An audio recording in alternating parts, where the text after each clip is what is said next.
just pumped for a run. Ow! I am here back with another video, back with a green smoothie. I'm here with a Q&A just to sit here and answer random questions. But same rules apply with all my Q&As. I asked you on Instagram, you sent in so many questions, and this is just gonna be a random quarantine Q&A, you know? The Q&A for quarantine. Advice on taking a gap year or going straight into a master's, help in capitals. Okay, so I've obviously taken a gap year after graduating, and for me it's been like the best thing. It's enabled me to start online tutoring, go traveling, meet so many more people, and like just grow as a person. I have grown so much, I feel, and had quite a lot of time to reflect on things and find out what I really want to do in life, because fresh out of university, you know, you've just finished your exams, you're on a high, and for me personally, I had no clue what I really wanted to do. So I just think there is no harm in taking some extra time to find out what exactly you want to do. I didn't think I needed this break at the time, but looking back on it, I am very glad I took some time out. Okay, where would you like to do your masters? Okay, so many of you guys asked me where I've applied. I am going to do a separate video talking about where I applied, how I did my research and thought about where I wanted to go, because I've made now 3 applications. I sent one in yesterday and I'm looking to maybe do 1 or 2 more, and once I've done that, I probably will tell you where I've applied. I don't think I can wait that long to tell you after I've been accepted or rejected or whatever, but you know. I hope this lighting is okay today, by the way. Also this hair at the moment, I'm just vibing with the high ponytail on this band thing, but you know. What's the one thing you will do once we are able to resume normality? So basically, somehow I kind of signed myself up to doing this. Signed up to going to London in my cow onesie, which my sister is very adamant that I don't do. She's like, you're gonna humiliate yourself, and I'm like, but that's my life. I really am up for it, but I would love to just go to London or something, probably go to like a vegan restaurant and I don't know, watch a musical or something. That's just such a typical me day / evening out. Sorry, my nose is really itchy, like hay fever is getting to me. I just need to go and sort my nose out. Oh my god, tissues. I might just sit with a loo roll here. These are prized possessions at the moment, but I feel like stocks are going back to normal anyways. Do you have a running routine? What's your goal time for the semi-marathon? So I assume you mean the half marathon, but I kind of do have a running routine. Actually, I kind of don't. Well, I have a running routine as in I will do my dynamic stretching, I'll go on my run, I get back, and I do more stretching. However, in terms of throughout the week, I don't really have a routine. I kind of just randomly decide whether I'm gonna do a longer run or a faster, shorter run. However, a lot of you did say you would be interested in hearing about running, my tips and advice, how I started my kind of story when I mentioned it in my morning routine. So I will be doing that. So my goal time for the half marathon, at the moment, I don't really know. I am very competitive, and I kind of originally said to myself, I was like, I'll just run a half marathon and maybe a marathon one day for fun. I won't even care about the time. But now that I'm actually properly thinking about doing one, I'm like, Holly, you have to get this time down. You have to get a really good time. I just can't not think in that way. So I think my goal time at the moment is sitting around like an hour and 40 minutes, an hour and a half. I think that might be really over ambitious, but we can try. Okay, where do you see yourself in 10 years? This is like, whoa. 10 years, I will be 32. 32. Oh my gosh, that's not even old. Okay, you're always so many years young, I try and tell myself. I think we often get worried and have fears surrounding growing up and getting older, but I just think every year of your life is a new chapter, a new part of your life, you know, and YOLO, we do only live once. I think, who knows, just gotta make the most of it. And I mean, for me, 10 years, oh, I just don't even know. I really don't. I see myself still being really busy, doing like my own thing, still trying to travel and see places. I think I want to be, hopefully, maybe, as I said before, career-wise, maybe in like the science media sphere, that kind of realm, building my own kind of biology, science-based, businessy things. Hopefully still on YouTube, I don't know. I would love to just keep documenting my life as I go about it as a normal person, you know. I honestly love just doing that. Just like not really still tied to any one place, but I just definitely don't think I can see myself with a partner in a relationship, starting a family. First things first, the more I think about it, the more I'm like, I just can never see myself in a relationship, even though sometimes I might get closer to being like, oh, you know, it could maybe work. I backtrack and I'm like, no, what about this? What about that? I just won't like that part of having a relationship, you know? I just, oh, literally one of the scariest things to me. And then also, second of all, starting a family, like at the moment, I don't really know if I really want children. The whole idea of like childbirth and raising a child, I just don't know if I can ever do it. It's so funny because in the past I was such a motherly kind of figure. When you used to play games when you were younger, I always used to be so motherly, and I'd be like, oh, I'm gonna take care of my baby or my kid, you know? Whereas now I'm just not that. So yeah, 10 years is like, wow, I don't know. I just still hope I'm living my life. Yeah, being happy is just what I want to still be in 10 years. I think we just overlook it sometimes, but it's so true. What's your go-to quarantine activity? Go-to quarantine activity. I think it's like boiling sweet potatoes and attempting to drizzle peanut butter or almond butter over the top. I'm thinking about it right now. I can literally taste it. Or like running. I've done a lot more running since we've been forced in lockdown. Oh, reading. How can we not say reading? Like, this is a new one since my book challenge. I really am getting into the books, so I will just pick up a book and start reading, which is something I didn't do before. Also, I'd say I'm listening to more podcasts. I don't know why, I love a good podcast, and I also like to write up about a podcast afterwards. I mean, my life hasn't changed too much, but I've still had new revelations. What are your tips for open book exams? This is so like, it's so hard. The one thing I would be reminding myself of is to just remember that you still have to answer the question that you are being asked. Obviously, because you have an open book and you have access to all the resources you need, probably, the easy trap you can fall into is just blurting out everything from your notes. You can, yeah, write down so much information and give so many facts and blah blah blah, but if you don't answer the question, you won't probably do very well. So that is what I would advise myself, and that is the main piece of advice I would give. What is basically your dream job? I love the word basically, by the way. I say basically all the time. It's just basically my favorite word. Basically. Oh, dream job.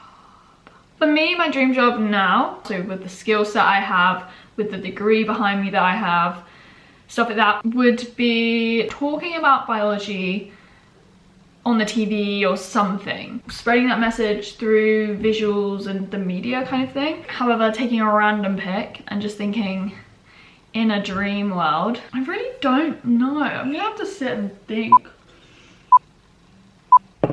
Oh, I always grew up wanting to be a dancer, an actress in films, or a singer, something like that. Because I was in musical theatre for a long time, and I think I would have loved that. Being a Strictly Professional, or the female version of David Attenborough, talking about not like wildlife, because that's not really my biology specialism, talking about human and microbiology stuff, making documentaries about that. Oh, that could be so good, and I could still maybe even do that now. Wow. I'm curating my life, the next 10 years of my life. Do you see this continuity here? This is a random Q&A, but we have themes. Favorite German word so far? Oh, favorite German word so far. Do I have a favorite German word? I definitely have a favorite word in French, even though I'm not actively trying to learn French. I have learned French in the past. Framboise means raspberries. I just love it. It's like the best word in French. Framboise. It's just so like, German word though, I'm gonna say like mutti, but I think I'm still gonna find one that I prefer. That I prefer the sound of and stuff anyways. Okay, what do you think about insecurities regarding the immaturity? Boobs, etc. What are you trying to say? No, I get that. I just think you just have to own it and not worry about what you think a female body should look like, because there is no ideal body type. There is nothing of that sort. Flat-chested girls unite. I say this a lot, but come on. Big boobs, small boobs, whatever size boobs you have, own it, okay? Do you overthink stuff? Yes. Okay, but this question goes on. How do you stop when it gets too stressful? I don't really have the solution to this. I overthink everything. If I spiral into a train of thought where I'm overthinking and worrying about something, I just can't stop. I don't know, I try and talk to someone and open up about it, but sometimes I do find that really hard to do because I am a very insular person and I like to try and internalize my thoughts and deal with it myself. But yeah, overthinking, I overthink things to the point where I just won't sleep, or I'll randomly break down in tears, you know, in the shower. I overthink the smallest of things, and I overthink things that have not even been said. Like, I imply something from what someone has said, and then I turn it into something that it's not, and then I start to overthink that, and something that was so tiny, even nothing, blows up, and I just can't contain it. I feel you if you overthink, and at the moment I don't have a solution to it other than to try and open up about it, because then you can kind of maybe sort it out, but oh, it's hard.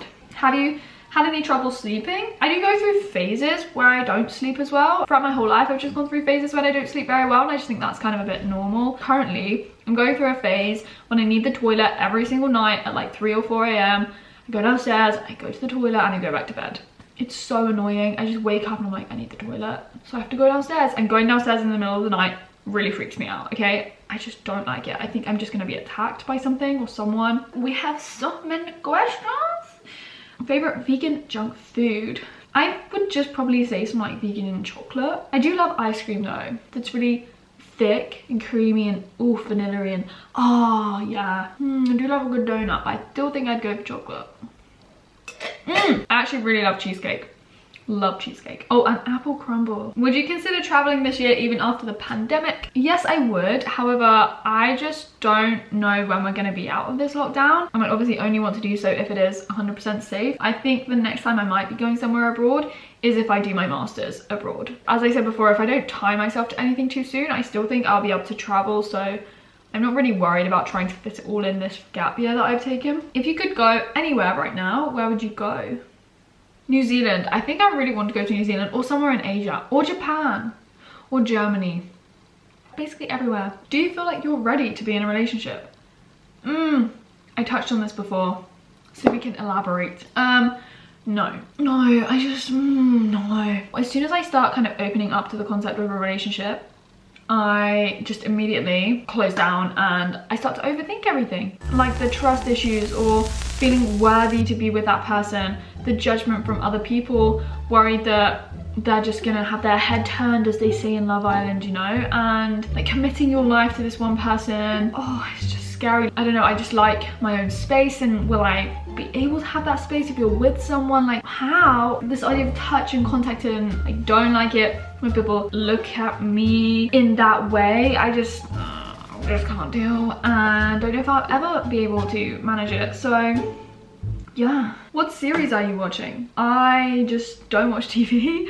I don't really watch films either. Even when we have the TV on downstairs, I just never really feel as if I want to watch it. I just get distracted and bored, and I'm like, no. I suppose if I did just sit down and watch one, I probably would enjoy it, but I don't know, I just never really do it. It's not as if I'm denying myself from that enjoyment, because I don't really feel as if I need to do it to feel happy. I don't know. Yeah, we've just never had Netflix, so if I had Netflix it might be a different story. But yeah, can I have Milka? She's actually not with me, which is so surprising.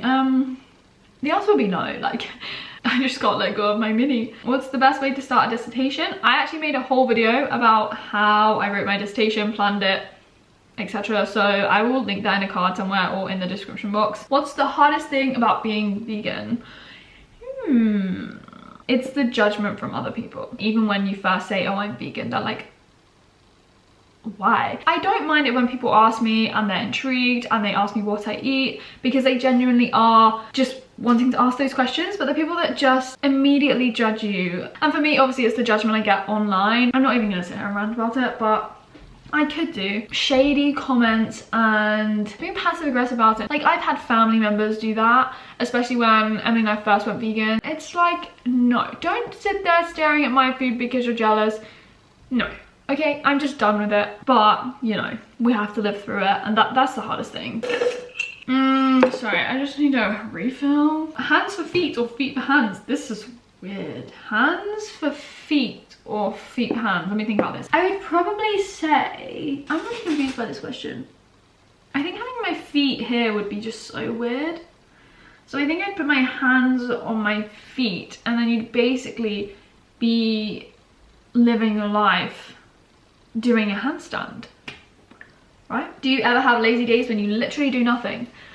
I mean, there are days, yes, when I sometimes lie in and I don't feel as if I've done as much, but I kind of always do find myself doing something. And I think I'm just someone who, I hate to say it, but I do feel bad or guilty when I haven't done anything. And I know that it's okay to have those lazy days, but I just sometimes talk the talk but I don't walk the walk, we could say. And also, second of all, I don't like what other people in my house would think of me for not doing something. I feel as if they'd be like, oh, you should have done something today, Holly. I don't talk about this a lot, but it's something that really gets to me. And yeah, if I just like lie in bed all day, I feel as if they probably wouldn't mind, but I feel like they would still be secretly judging me, and I'd be just not happy and okay with that. So yeah, I don't know. Playing from Holly White's iPhone. Hello, Alexa, what is happening? From BBC News. I didn't ask you for the news. Alexa, stop.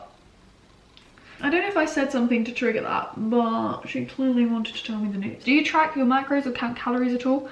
The answer is no, I don't. I did it once recently for a video, and I did it when I first went vegan, just out of interest. Sometimes I'll do it randomly just to see what I was getting, see if I was getting enough micronutrients, most importantly. But no. Okay, what crazy thing, this is the last question, everybody. What crazy thing would you do to your hair if you were brave enough? So I think I was pretty brave when I cut it off. That took me a good few weeks. Yeah, weeks, not even days, to pluck up the courage to do. But if I was brave enough, and if I could like have something temporary and immediately reverse back to this color hair, because I actually quite like the color of my hair, I would probably try for a day dyeing it completely blonde just to see what I would look like. But then I would also quite like to dye my hair ginger just to see what that would look like as well, because I do have like ginger streaks in my hair that you can sometimes see in particular lightings. That's what I would do if I was brave enough, but I just don't think I would ever do that. But yeah, my battery is now flashing. Finished my smoothie, answered quite a lot of questions. Yeah, I enjoyed that. Like if you enjoyed it. Comment down below if you have any video requests or anything at all. I have lots of stuff planned at the moment. And also, obviously, if you want to subscribe and stick around, you can do. I am sending Holly vibes through the screen. I hope you are all safe and happy and, you know, looking after yourself. Thank you as always for watching, and I'll speak to you very soon. Bye!